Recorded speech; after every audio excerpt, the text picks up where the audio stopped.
Cinema നടൻ മേഘനാഥൻ അന്തരിച്ചു. അന്ത്യം കോഴിക്കോട് ചികിത്സയിലിരിക്കെ. ബേബി മെമ്മോറിയൽ ഹോസ്പിറ്റലിൽ ചികിത്സയിലായിരുന്നു. സംസ്കാരം ഷൊർണൂരുള്ള വീട്ടിൽ വെച്ച് നടക്കും.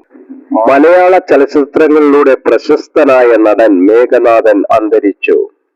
ശ്വാസകോശ സംബന്ധമായ രോഗത്തെ തുടർന്ന് കോഴിക്കോട് സ്വകാര്യ ആശുപത്രിയിൽ ചികിത്സയിലിരിക്കെ പുലർച്ചെയാണ് മരണം. 60 വയസ്സായിരുന്നു. നടൻ ബാലൻ കെ നായരുടെ മകനാണ് മേഘനാഥൻ. മേഘനാഥൻ 1983 അസ്ത്രം എന്ന മലയാള ചിത്രത്തിലൂടെയാണ് അരങ്ങേറ്റം കുറിച്ചത്.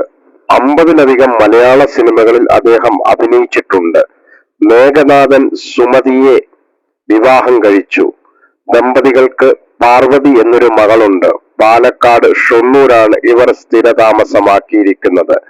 മലയാള നടൻ ബാലൻ കെ നായരുടെയും ശാരദ നായരുടെയും മൂന്നാമത്തെ കുട്ടിയാണ് മേഘനാഥൻ. കേരളത്തിലെ തിരുവനന്തപുരത്ത് അദ്ദേഹത്തിന് 2 സഹോദരന്മാർ അനിൽ, അജയകുമാർ, 2 സഹോദരിമാർ ലത, സുജാത ഉണ്ട്. ചെന്നൈയിലെ ആശാൻ മെമ്മോറിയൽ അസോസിയേഷനിൽ നിന്നും പ്രാഥമിക വിദ്യാഭ്യാസം നേടിയ അദ്ദേഹം കോയമ്പത്തൂരിൽ നിന്നും ഓട്ടോമൊബൈൽ എഞ്ചിനീയറിംഗ് ഡിപ്ലോമ പൂർത്തിയാക്കി. 1983 അസ്ത്രം എന്ന മലയാള ചിത്രത്തിലൂടെയാണ് അദ്ദേഹം അരങ്ങേറ്റം കുറിച്ചത്.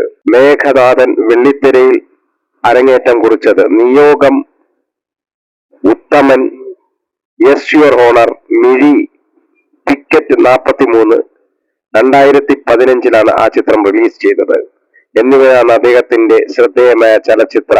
ജിജോ പാങ്കോട് സംവിധാനം ചെയ്ത കാളിയൻ എന്ന ആക്ഷൻ നാടകമാണ് അദ്ദേഹത്തിന്റെ 2017 റിലീസ്.